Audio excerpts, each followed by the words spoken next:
Chennai Silks. Minnambalam நேயர்களுக்கு வணக்கம். இது டிஜிட்டல் திண்ணை. ஸ்டாலின் ப. சிதம்பரம் சந்திப்புல நடந்தது என்ன? அதாவது காலையில 10:30 மணிக்கே நாம தான் ஸ்டாலினை ப. சிதம்பரம் சந்திக்க போறாருன்னு முதல்ல சொன்னோம். அப்புறமா சிதம்பரம் வீட்டுக்கு செல்வ பெருந்தகை போனது. அங்க நடந்த டிஸ்கஷன், ஸ்டாலினை சந்திக்க புறப்படுறதுக்கு முன்னாடி சோனியா கிட்ட ப. சிதம்பரம் பேசினதுன்னு லைவா நியூஸ்ல அப்டேட் செஞ்சோம். சிதம்பரம் வீட்டுக்கு போறதுக்கு முன்னாடியே செல்வ பெருந்தகை ஸ்டாலின் அலுவலகத்துக்கு பேசி ப. சிதம்பரத்தோட சந்திக்க வரோம்னு சொல்லி இருந்தாரு. ஸ்டாலினும் ஓகே சொல்லி இருந்தாரு. அப்புறமா சபரீசன், கனிமொழிய ஸ்டாலின் ஆழ்வார்பேட்டை சித்தரஞ்சன் சாலை வீட்டுக்கு வர சொன்னாரு. அங்க 3 பேரும் சீரியஸ் டிஸ்கஷன் செஞ்சாங்க. ராகுல் காந்தி கிட்ட கனிமொழி ஏற்கனவே 27+1 சொல்லி இருந்தாங்க. பேச்சுவார்த்தை குழு முதல் கட்டமாக 25+1 சொல்லி இருந்தது. இப்ப காங்கிரஸ் கூடுதல் தொகுதிகளை கேட்பாங்க, அதுக்கு தான் ப. சிதம்பரம் வராரு, நாம என்ன பதில் சொல்றதுன்னு விவாதிச்சாங்க. இந்த டிஸ்கஷன்ல ஏற்கனவே 27+1 சொல்லி இருந்தோம். இப்ப 28+1 இல்லனா 29+1க்கு கன்சிடர் பண்றோம்னு சொல்வோம்னு பேசினாங்க.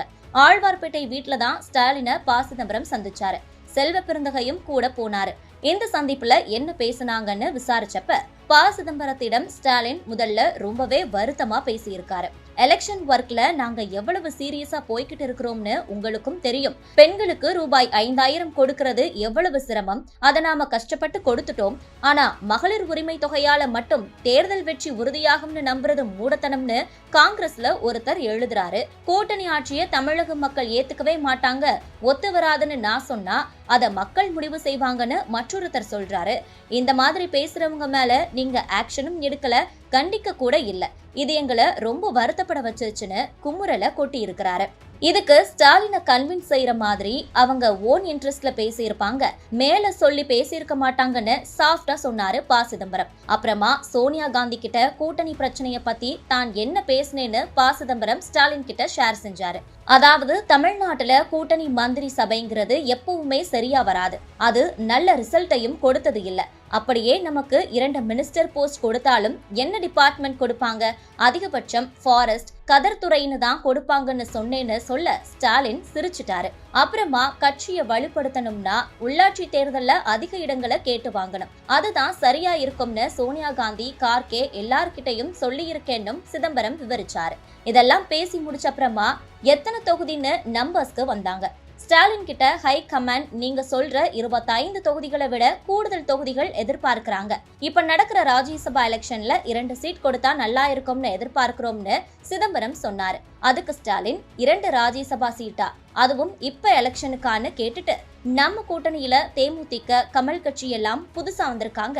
ஏற்கனவே இருக்கிற கட்சிகளும் சரி, நாங்களும் சரி சீட்டை குறைக்கிற நிலைமையில தான் இருக்கிறோம். இப்ப காங்கிரஸ் மட்டும் அதிகமான சீட் கேட்டா மத்த கட்சிகளும் அதே மாதிரி எதிர்பார்ப்பாங்க, கேட்பாங்க. அது உங்களுக்கே நல்லா தெரியும் தானேன்னு விளக்கமா சொன்னாரு. ப. சிதம்பரம் நீங்க சொல்றது கரெக்ட் தான், இருந்தாலும் நாங்க 140 வருஷ கட்சி, அதனாலதான் கூடுதலா நம்பர்ஸ் கேட்கிறோம்னு மீண்டும் அழுத்தமாக சொன்னாரு. அப்ப இந்த எலெக்ஷனுக்கு 2 ராஜ்யசபா சீட்டுங்கிறது முடியாது. இப்போ ஒன்று 2028ல ஒரு சீட்டுன்னு கன்சிடர் பண்றோம். தொகுதிகள் நம்பர்ஸை பொறுத்த வரைக்கும் 29+1 தரது பத்தி பார்ட்டியில டிஸ்கஷன் செய்யறோம். உள்ளாட்சி எலெக்ஷன் நேரத்துல அதை பத்தி பேசிக்கலாம்னு ஸ்டாலின் சொன்னாரு.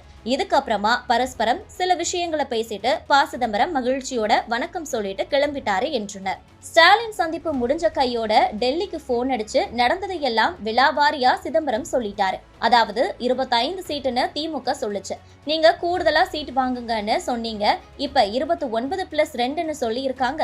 ஒரு ராஜ்யசபா சீட் அடுத்த எலெக்ஷனுக்கு சொல்றாங்க. உள்ளாட்சி தேர்தல்ல நாம 25% கேட்கிறோம். உள்ளாட்சி எலெக்ஷன் நடக்கிறப்ப இதை டிஸ்கஷன் செஞ்சுக்கலாம். இப்ப அசம்பிளி எலெக்ஷனை பேசி முடிப்போம்னு சொல்றாங்க என சொன்னார் சிதம்பரம். அதோட ஸ்டாலினை சந்திக்க ப. சிதம்பரத்தை அனுப்பணும்னு முடிவு செஞ்சது சோனியா காந்தி. இத பத்தி ராகுல் காந்தி கிட்ட சோனியா சொன்னாங்க. அப்ப ராகுல் காந்தி திமுக சொல்ற நம்பர்ஸை விட கூடுதலா வாங்கிட்டு வாங்கன்னு மட்டும் சொன்னாரு.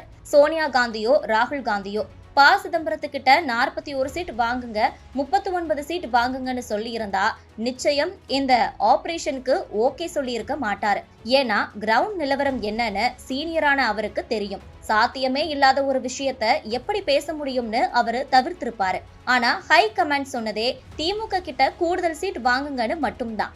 நம்பர்ஸை எதுவும் குறிப்பிட்டு சொல்லல. இப்ப ப. சிதம்பரம் ஸ்டாலினை சந்திச்சு பேசி 4 அசெம்பிளி சீட், 1 ராஜ்யசபா சீட் கூடுதலா மொத்தம் 29+2 வாங்கிட்டு வந்திருக்காரு. இவ்வளவுதான் தம்மால முடியும் அப்படிங்கறதும் ப. சிதம்பரத்துக்கு தெரியும். அதனால டெல்லிக்கு இந்த நம்பர்ஸை கன்ஃபார்ம் பண்ணி சொல்லியிருக்காரு சிதம்பரம். அநேகமாக இதை டெல்லியும் அக்செப்ட் செஞ்சுக்கும். திமுக காங்கிரஸ் கூட்டணியில எல்லாமே சுமூகமாகிடும்னு நினைக்கிறோம் என திமுக காங்கிரஸ் கூட்டணியை விரும்புபவர்கள் சொல்கின்றனர்.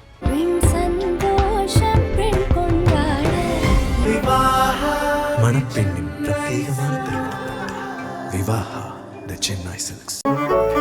மின்னம்பலம்.com தமிழின் முதல் மொபைல் பத்திரிகை.